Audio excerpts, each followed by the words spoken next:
공동체 성경 읽기 가족 여러분 반갑습니다. 네. 이번 주간 우리는 다니엘과 호세아서의 말씀을 함께 읽어가게 됩니다. 이 두 권의 성경은 함께 읽기에 아주 좋은 말씀입니다. 다니엘서가 하나님의 구원의 역사를 설명한다면 호세아서는 하나님의 구원의 역사의 기반이 되는 하나님의 사랑을 이야기해 주고 있습니다. 다니엘과 호세아의 말씀이 이번 한 주간 우리를 풍성하게 해줄 것을 소망합니다. 먼저 다니엘과 호세아의 개관입니다. 성경에 등장하는 인물들의 이름에는 그 시대나 그 사람을 향한 하나님의 뜻이 담겨 있는 경우가 있습니다. 다니엘의 이름은 하나님은 나의 심판자라는 뜻을 가집니다. 그래서 다니엘서에는 온 열방을 향한 하나님의 심판의 메시지가 들어 있습니다. 호세아의 이름은 여호수아, 예슈아와 같은 뜻의 이름입니다. 여호와께서 구원하신다라는 의미를 가집니다. 그래서 호세아서에는 음란한 여인 고멜을 향한 호세아의 사랑과 같은 하나님의 사랑과 구원의 이야기가 담겨 있습니다. 각 권의 시대적인 배경은 조금 다릅니다. 먼저 호세아는 북이스라엘을 중심으로 활동한 예언자입니다. 그리고 그는 북이스라엘의 최전성기를 이룬 여로보암 2세의 시기부터 왕국 멸망에 이르기까지 활동했던 인물입니다. 다니엘은 남유다의 마지막 시대를 살았고 1차 포로가 되어 바벨론으로 이주한 인물입니다. 70년의 포로기의 기간 동안 활동했습니다. 그러나 이 백성들을 향한 하나님의 계획과 사랑은 변함이 없기에 이 시대를 관통하는 하나님의 구속사의 메시지가 이 두 말씀을 통하여서 선포되게 됩니다.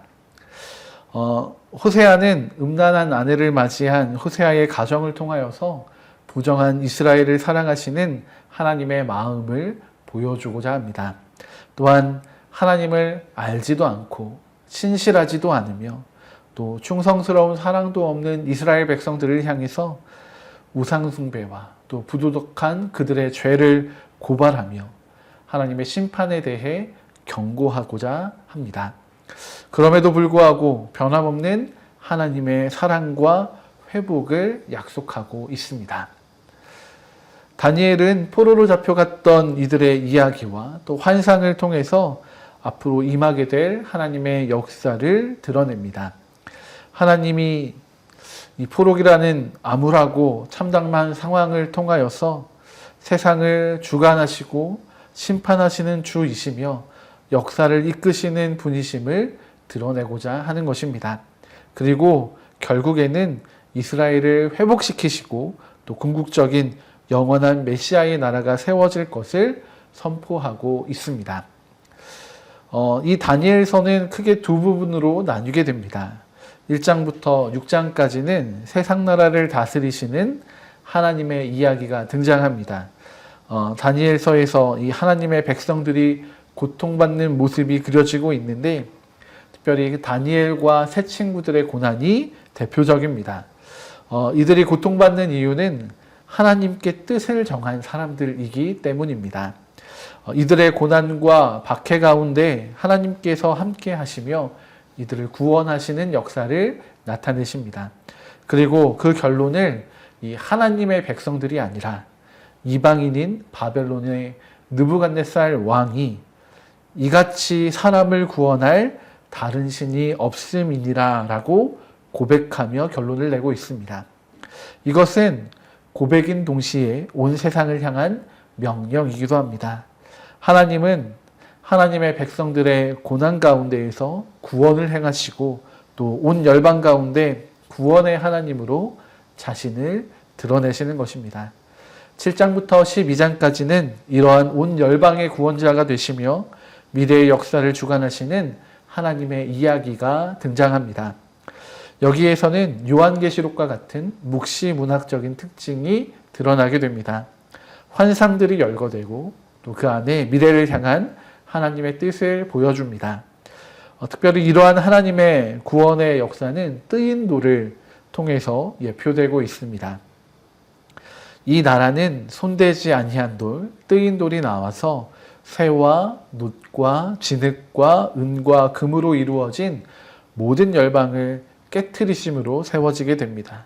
그리고 영원토록 통치가 이어질 하나님의 나라입니다. 하나님은 이 나라의 역사를 이루어 가실 것이고, 이는 사람에 의해서 만들어진 돌이 아니라 사람의 의지나 힘이 들어가지 않은 손대지 아니한 뜨인 돌이 되시는 우리 주 예수 그리스도를 통하여 이 일들이 이루어지게 될 것입니다. 호세아서는 1장부터 3장까지는 호세아의 가정을 통해서 하나님의 뜻을 확인시켜주고 계십니다. 음란한 여인 고멜과의 결혼을 명령하신 하나님께서 그의 자녀들의 이름을 통해서 하나님의 심판에 대해서 말씀하십니다. 이스라엘의 이름은 하나님의 심판이 일어나는 장소가 되고, 로르하마는 이스라엘을 향한 용서가 없을 것이라는 예언이며, 로암미는 이스라엘이 내 백성이 아니고 하나님도 그들의 하나님이 되시지 않겠다는 선언입니다. 그러나 변하지 않는 사랑으로 그 아내를 기다리는 호세아처럼 하나님의 구원의 은혜를 누리도록 만드십니다. 그래서 자녀들의 이름이 변하게 됩니다. 하나님께서 이스라엘을 내 백성이라 부르시고 또 긍휼히 여김을 받을 것이라 말씀하십니다. 이어지는 4장부터 14장까지는 북이스라엘이 패역함과 죄악을 드러내십니다.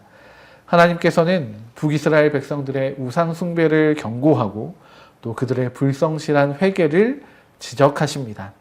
하나님 나라의 거룩한 백성으로 구별되지 않고 또 이방인들과 섞여 그들의 신을 섬기는 죄악으로 인해서 이들이 받게 될 심판을 선포하십니다. 그럼에도 불구하고 하나님은 이들을 사랑하시는 그 사랑으로 말미암아 하나님께 돌아오라 명령하시고 또 북이스라엘의 회복을 약속하십니다. 그렇게 최후의 승리, 이것이 하나님의 사랑을 통해 주어지게 됨을 알려주십니다. 사랑하는 공동체 성경 읽기 가족 여러분, 이번 주 성경 읽기를 통해서 우리는 심판자 되시는 하나님을 마주하게 됩니다. 또한 사랑의 하나님이 계획하시는 그 구속의 역사도 마주하게 됩니다. 이 모든 일의 궁극적인 목적은 하나님의 백성들을 위한 구원입니다. 오랜 시간 역사 가운데에서 이 구원을 준비하시고 또한 실행하시는 하나님을 발견하는 한 주간의 성경 읽기이기를 소망합니다. 이번 한 주간도 하나님의 나라를 소망하며 또 그것을 바라보고 또 놀라운 구원과 사랑에 감사하고 감격하는 그런 복된 한 주를 보내시기 바랍니다. 낯설고 두려워 보일지라도 삶의